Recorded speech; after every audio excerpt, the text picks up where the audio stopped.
Nous continuons donc de parler de la République démocratique du Congo où on évoquait donc ces propos des partisans de Joseph Kabila qui estiment qu'aucun obstacle à l'heure actuelle au retour de Kabila comme président. Credo Tété, vous développiez donc la campagne de Emmanuel Shadari Ramazani qui, comme je le demandais, en arrivant troisième, c'était une sorte de sanction du bilan de Joseph Kabila dont il est le dauphin. Non, la situation sociopolitique en ce moment-là ne donnait pas un certain Joseph Kabila, ni son dauphin, disons, gagnant des élections, parce que la tension était au summum. La mobilisation de la communauté internationale et surtout du clergé de la RDC a influé un peu sur le vote.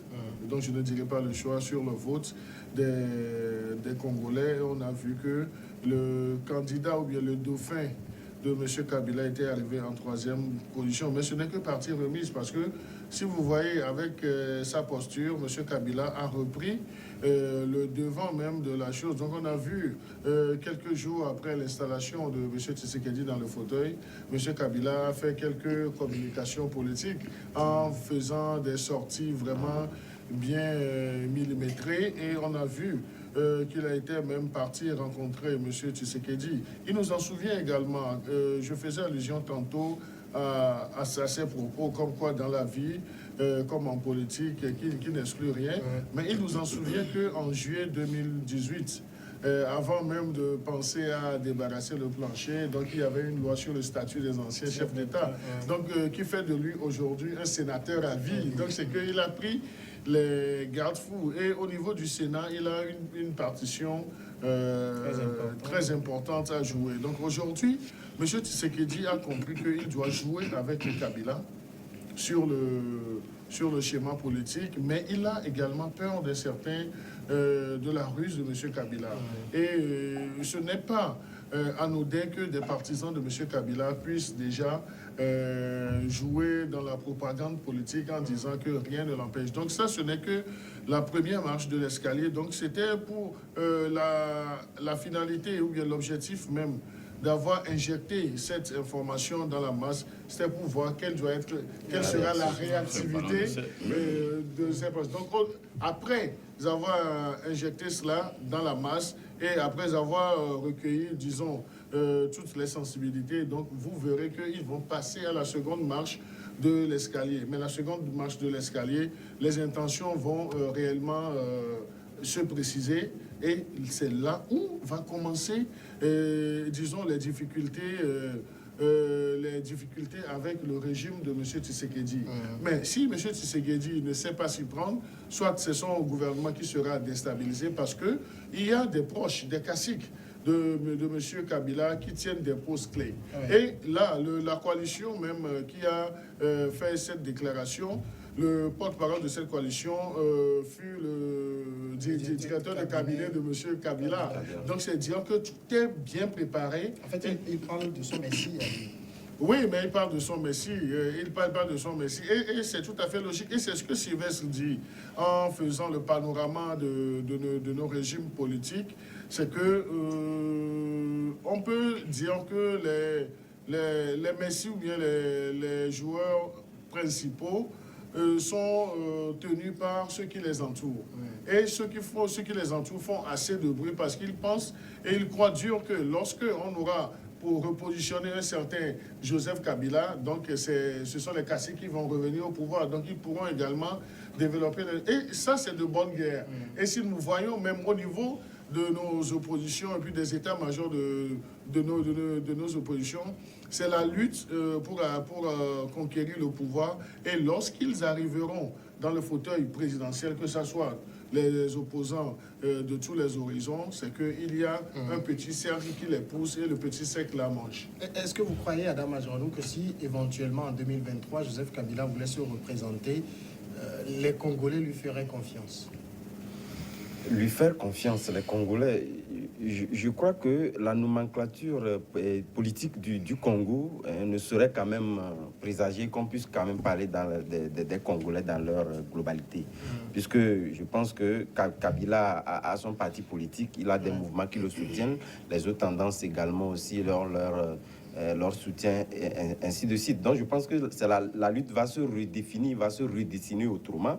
Mais ce qui est important, je pense qu'au lieu de prendre quand même cette annonce-là comme dans un sens assez péjoratif, je pense que c'est une annonce très importante qui devait donc permettre aussi bien à l'opposition qu'au président actuel de pouvoir quand même regarder un peu, aller plus loin de ce qu'il voit. Parce que Joseph Kabila, comme je le disais tantôt, c'est vrai qu'on serait dire que voilà, ce sont des cassés ou quand même des élus du pouvoir qui essaient donc de sortir des reconnaissances pour quand même nourrir l'ambition de pouvoir revenir aux affaires. Mais au-delà de tout, je pense que lorsque c'est dire quelque part que ces propositions-là partiront quand même de la gouvernance que fait aujourd'hui l'actuel président. Parce qu'à partir du moment où on constatera des couacs, c'est vrai que Joseph Kabila est un peu lié, ou du moins son mouvement est un peu lié à la gouvernance actuelle, certes, mais au-delà de tout, il y a quelqu'un qui chapeaute tout. Et je pense qu'il est responsable de son bilan. Et par rapport à cela, je pense que lorsque on trouvera des failles, d'abord, ça permettra quand même à ce mouvement-là de pouvoir de revenir quand même en disant que voilà, ce gouvernement ne marche pas. En 2023, par exemple, Tshisekedi fera 5 ans et les Congolais n'espèrent pas qu'en 5 ans, ils changent, moi je vais sans guillemets, 18 ans de ce qu'ils appellent mauvaise gouvernance. Non, mais ça dépend parce que nous sommes sur un champ politique et je pense que tous les coups sont permis. Et par rapport à cela, si éventuellement, aujourd'hui d'ailleurs même on voit quand même que Félix Tshisekedi n'a pas véritablement les manettes. Et par rapport à cela, si lui-même il laisse des failles et que le camp Joseph Kabila quand même reprend encore le dessus, je pense que ça peut être joué. Donc ce n'est pas évident que Félix Tshisekedi puisse de facto briguer ou du moins passer au second, au deuxième mandat. Donc tout est jouable. Hein. En même temps, il y a quelque chose d'assez malin dans ce que font les partisans de Tshisekedi, c'est que ils misent sur, par exemple, il y a eu une modification de la Constitution lors du premier mandat de Joseph Kabila, et c'est depuis l'époque où on disait qu'il pouvait encore faire 2 autres mandats, et donc son mandat qu'il a fait de 2011, de 2011 qui devait finir en 2016 et qui finalement a fini en 2018, il considère ça comme le premier, et il a droit à un second mandat qui peut venir en 2023. Je crois que c'est pratiquement ça, c'est commun quand même, en fait, aux chefs d'État qui ont tendance à croire ces chefs d'État sur lesquels plane l'épée de Damoclès. Et lorsque vous voyez Pierre Nkurunziza du Burundi, c'est pratiquement la même chose qu'il a fait parce qu'il a dit le premier accord, l'accord d'Arusha et tout ça, ne comptait pas. Après, il a fait encore un autre mandat. Et c'est quand il y a eu le coup d'État et tout ça, là, il dit que ça ne comptait pas. Donc, il a encore fait un autre. Donc, il a fait en réalité 3, au lieu de 2 qui étaient prévus, voyez-vous. Donc, le monsieur, en partant, il a modifié la Constitution. Et il a déclaré Orbi que non, que lui, c'est la fin, il ne reviendra pas. Mais en réalité, ils le font pour sauvegarder leur arrière. Pas se représenter. Hein? Bon, espérons, ce sont des politiques. Mais pour l'instant, il a dit qu'il ne va pas se représenter. Mais c'est pour sauvegarder ses arrières. Au cas où, peut-être si c'est à 2 ou à 3 mois donc, de la fin, lui-même, il peut peut-être formater un coup d'État artificiel, imaginaire, et dire, bon, comme pour l'instant, la République est en danger, alors je compte peut-être continuer, ne serait-ce que pour pacifier les choses. Pratiquement, c'est ce que a fait et notre ami donc, de la Côte d'Ivoire, Ouattara. Ouattara, qui, à un moment donné, a modifié la Constitution, il se donne encore au moins 2 mandats. Donc, il a ouvertement dit qu'en 2020, il va passer la main à la jeunesse. Mais il a également pris soin de dire que si ça dépendant de la situation, que la situation ira donc plus loin que ses principes. Donc, ils le font pour sauvegarder l'arrière. Et même ici, ça a été également fait. Les gens ont modifié la Constitution pour se donner encore cette possibilité-là de se représenter au cas où. Donc, ils le font, presque tous ces chefs d'État le font, ne serait-ce que pour sauvegarder leur arrière.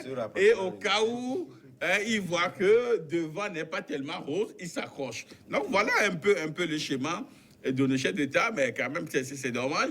Mais on espère quand même que Kabila, qui est resté là pendant 18 ans de pouvoir, il reviendra pour faire encore quoi? Je me dis, il est tranquille comme ça. Non, Mais il y a un ça, élément, vous justement, il y a un élément, je voulais peut-être terminer par la chute donc, de mon confrère Adam, où qui disait, qui faisait quoi que non, et Kabila, des Kassi, tout ça. Donc aujourd'hui, l'impression c'est que Tshisekedi n'a pas tellement la manette. Attention, lorsque vous êtes au pouvoir, le chef de l'État a tellement de leviers. Et ce jeune-là, lorsqu'il va finir son premier mandat, vous verrez que bien que ces cacites-là soient là, il y aura également des éléments qui puissent l'assurer pour faire un second mandat. Un chef d'État est avant tout un chef d'État. Il sait, il a des relations avec peut-être des puissances étrangères. Il sait par où, lorsque quelqu'un veut lui mettre quand même les bâtons dans les roues, comment faire de serait-ce que pour le nuire. Voilà, il y a tellement de choses aujourd'hui. Regardez juste au Bénin où on a dit que il y a un qui avait quand même des drogues et tout ça, et puis on l'a fait de serait-ce que pour l'éliminer. Kabila, un bon matin, on dit, bon, il y a une fouille dans la maison de Kabila, on a retrouvé des armes et tout ça, on peut le mettre au Diouf en prenant des dispositions, ne serait-ce que pour contrecarrer tout. Un chef d'État demeure un chef d'État. Et peut-être on va finir ici sur la question. Les partisans de Kabila parlent comme si au Congo, il y avait un bicéphalisme, c'est Kabila ou Tshisekedi. Mais on oublie, il y a Fayoulou qui est en embuscade. Oui, non, je crois que c'est Martin Fayoulou. Martin Fayoulou. Donc je crois que lui, il est en train de se redéfinir politiquement parce qu'on ne peut pas dire, on ne peut pas le sous-peser aujourd'hui. C'est vrai, c'est un politicien, donc il n'a pas encore dit son dernier mot. C'est quelqu'un qui peut faire un comeback assez virulent. Mais aujourd'hui, c'est le camp de Tshisekedi qui est en train de prendre le devant du débat politique concernant un retour probable ou non de monsieur Joseph Kabila au pouvoir. Mais si vous permettez, Samir, donc je voudrais dire, mon cher confrère Sylvestre Rastet évertué à faire un rapprochement qui n'en était pas un, parce que dans le cas togolais, mais il faut qu'on dise les choses comme elles sont. Donc la limitation du mandat a été voulue et la limitation du mandat est arrivée. Donc ça, c'est une bonne chose. Et c'est à l'actif de l'actuel gouvernement et puis de son président. Donc là, on sait qu'au Togo, maintenant, le mandat, c'est 5 fois 2 au maxi. Et il y a le mode de scrutin aussi qui est aujourd'hui à 2 tours. Il y a avec l'accompagnement de la CEDEAO, de toute la classe politique, et il y a assez de points qui ont été gagnés. Le dernier point, c'est celui du vote de la diaspora. Donc, il ne faut pas être pessimiste pour la forme, mais reconnaître qu'il y a des avancées qui se font. Maintenant, la politique étant un sujet à débat, donc on peut toujours revoir de quelle façon on peut continuer toujours le travail sur la pierre. La pierre brute, on doit toujours la polir. D'accord. La Guinée, c'est notre second sujet. Ce soir, la crise sociopolitique qui s'est éclatée en Guinée inquiète la CEDEAO. L'organisation sous-régionale a regretté la montée des tensions politiques et des violences. Dans un communiqué, le président de la commission de la CEDEAO, Jean-Claude Cassibrou, a invité les acteurs à dialoguer afin de trouver des solutions aux différends politiques. Dans sa note, le président de la commission de l'organisation communautaire a fait part de son inquiétude devant les récents développements en République de Guinée, une situation caractérisée par la montée des tensions politiques et des violences ayant entraîné des pertes en vies humaines lors des manifestations des 14 et 15 octobre 2019. Adam Adjanou, la Guinée a besoin de médiation. Naturellement, vous savez, lorsque la CEDEAO lance ces alertes-là, il part sur des points, les signaux annonciateurs qui prédit un peu le mal pour les pays la plupart du temps. Donc ces mécanismes d'alerte précoce-là ont été donc évalués, ce qui a fait qu'il fallait quand même rappeler les Guinéens, surtout la classe dirigeante, naturellement Alpha Condé, de pouvoir quand même mettre barre à terre. Parce qu'aujourd'hui, ce qui se passe avec la Guinée interpelle, au-delà de la communauté de la CEDEAO, interpelle pratiquement toute l'Afrique. Et d'ailleurs même fait en sorte aujourd'hui, je pense que ce sont des indices très inquiétants dans la mesure où aujourd'hui on voit Alpha Condé qui était donc cet opposant-là, qui était donc vu comme le Messie qui viendra donc transformer tout en Guinée aujourd'hui, là aux affaires. il veut s'y maintenir. Il est pratiquement indéboulonnable. Au jour d'aujourd'hui, c'est vrai que dans nos analyses, nous avons dit que ce sont des intentions qu'on lui prête. Mais au-delà de tout, je pense que il y a aujourd'hui des indices qui prouvent réellement que Alpha Condé est en train donc de nourrir les ambitions de pouvoir donc se représenter ou disons de sauter donc le verrou de la limitation de mandat pour se représenter.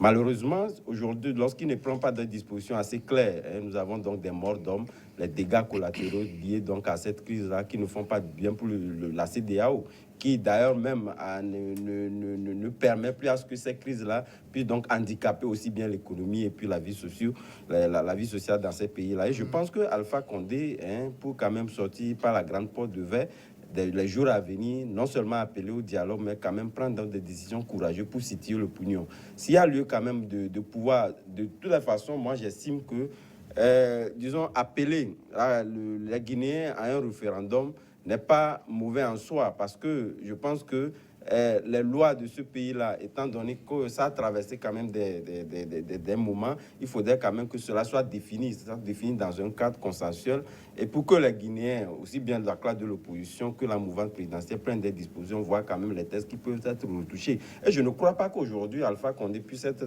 quand même dans cette posture-là de pouvoir sauter le verrou de la limitation de mandat pour se maintenir, parce que d'ailleurs même sont des...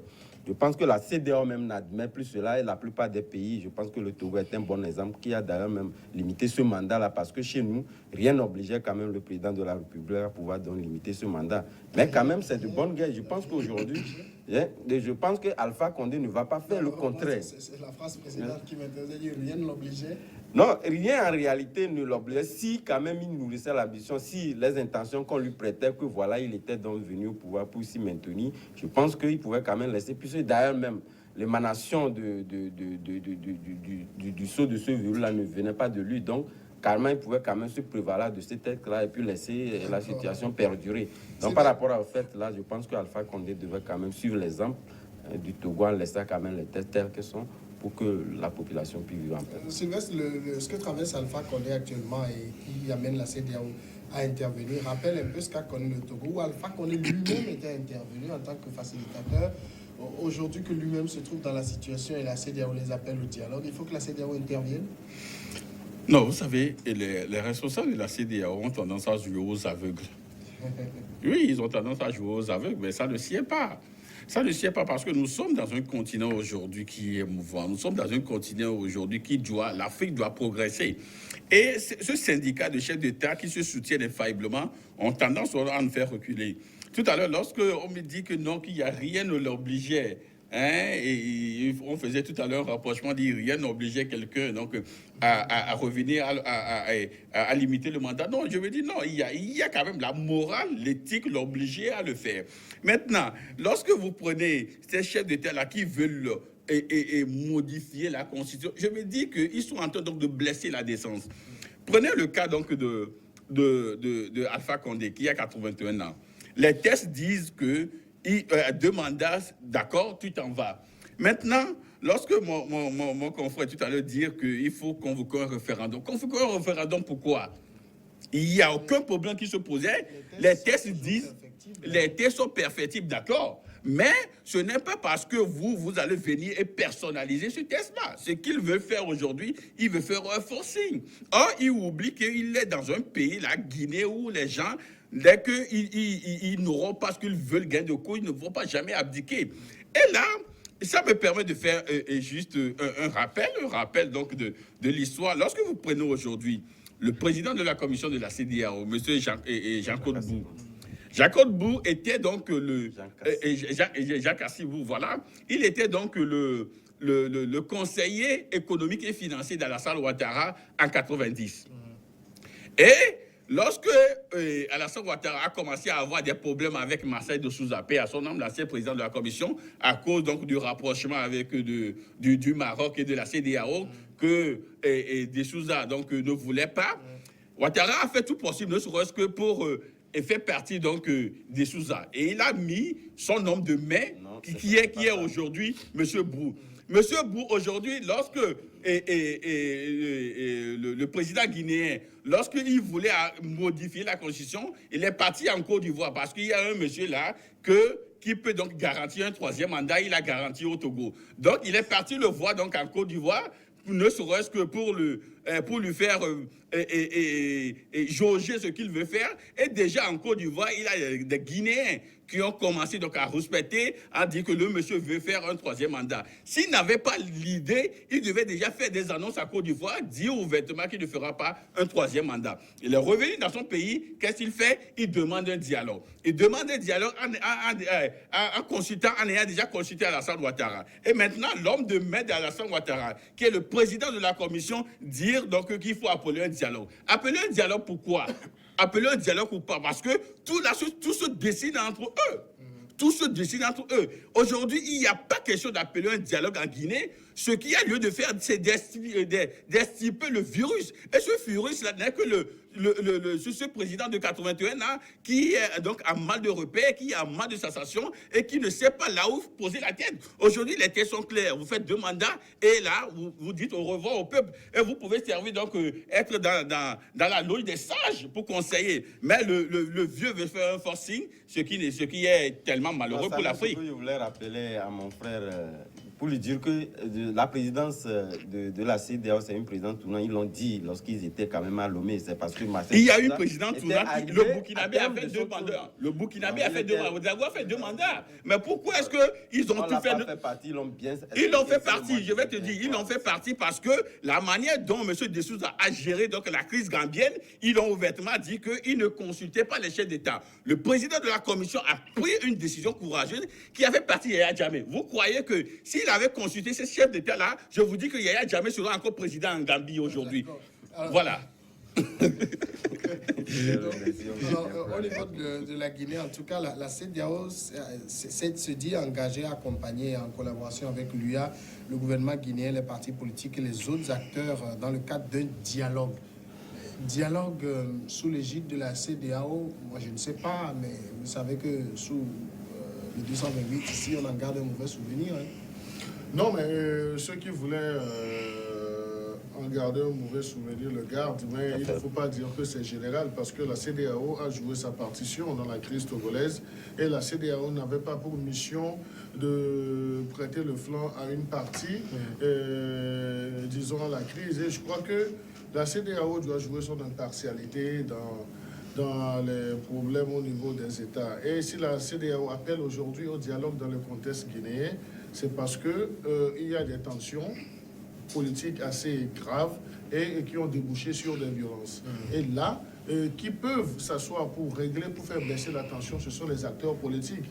Et parmi ces acteurs politiques se trouve l'actuel chef de l'État. Donc c'est là où on peut circonscrire l'invitation de la CEDEAO au dialogue. Donc ce n'est pas parce que le président, l'actuel président guinéen l'a dit que la CEDEAO est en train de suivre. Si nous voyons même, disons, le schéma du communiqué de la CEDEAO, donc la CEDEAO a posé le diagnostic à un certain moment. Et le diagnostic, là, c'est que la CEDEAO regrette les tensions politiques et les violences qui s'en étaient suivies. Donc là, s'il y a disons, ces deux situations, comment est-ce qu'on peut faire baisser ces tensions-là? Comment est-ce qu'on peut pallier aux violences éventuelles? Donc c'est qu'il faut que les acteurs politiques... Il faut toucher la cause. Oui, c'est qu'il faut que les acteurs politiques s'asseyent et qu'ils se parlent dans une franchise absolue. Maintenant, en allant au dialogue, c'est vrai, l'opposition aura son mot à dire, le parti au pouvoir aura également... Ça peut être également une opportunité pour que, disons, la partie gouvernementale ou bien la partie de M.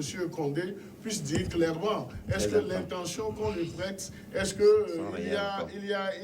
y a des bribes d'informations qui peuvent concrétiser cela? Donc c'est là où moi je dis, la CEDEAO est en train de jouer son rôle, qu'on laisse la CEDEAO jouer le rôle jusqu'à la fin. Maintenant, tout en nuançant, le passage de feu Marcel Dessouza à la présidence de la commission de la CEDEAO, Monsieur Marcel Dessouza n'était pas un superman, donc il n'était pas un extraterrestre, parce qu'il rendait compte également à la conférence des chefs d'État. C'est vrai, Monsieur Marcel Dessouza, le feu Marcel Dessouza, paix à son âme, avait pris des largesses parce qu'il parlait à un certain moment même au nom de cette conférence des chefs d'État.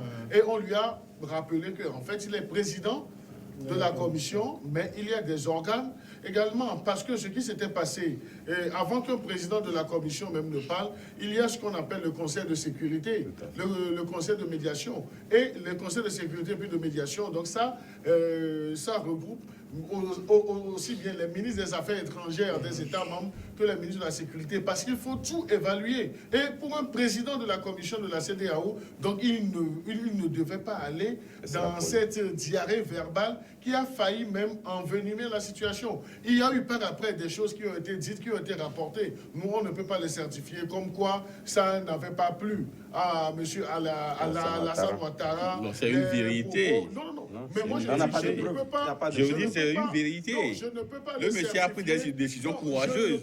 Et il a fait partie Yaya Jammeh. Non, je ne peux pas. Mais ça n'a pas plu.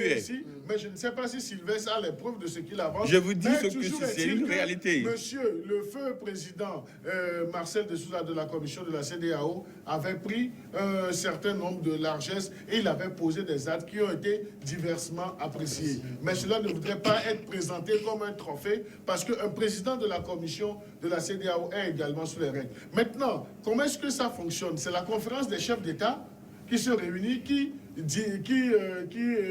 disons, décide la conduite à tenir, décide la conduite à tenir sur les propositions des techniciens de la CEDEAO. Même pour la nomination du président en exercice de la commission de la CEDEAO, c'est sur décision de la conférence des chefs d'État. Donc il y a la posture de la rotation qui est faite également, mais on analyse toutes les situations. Et je peux même vous dire que c'est par ordre alphabétique. Après le Bénin, donc c'est la Côte d'Ivoire qui est arrivée. Donc c'est le tour de la Côte d'Ivoire. Donc on peut dire, Le Burkina a fait 2 mandats aussi. Non, mais le Burkina a fait 2 mandats, mais le second mandat du Burkina était à l'appréciation de la conférence des chefs d'État. Ce qu'on peut faire aussi pour le Bénin. Justement. Ce qu'on pouvait faire aussi pour le Bénin, mais ça n'a pas été le cas. Justement, c'est parce qu'il fallait écouter. En réalité, ce n'est pas Il la fallait règle, juste c'est une écouter. exception. Il fallait juste écouter les déclarations. Le cas burkinabé Les était déclarations. c'est pas la règle. Non. C'est parce que monsieur le feu Marcel de Souza aurait C'était pris- un homme courageux. Non, c'est C'est pas un ça, homme courageux parce que le monsieur prenait des dispositions. Et lorsque vous écoutez ces interventions par rapport à ce que disaient les chefs d'État de l'Afrique, vous comprendrez que le monsieur, c'est un courageux. La règle, c'est la...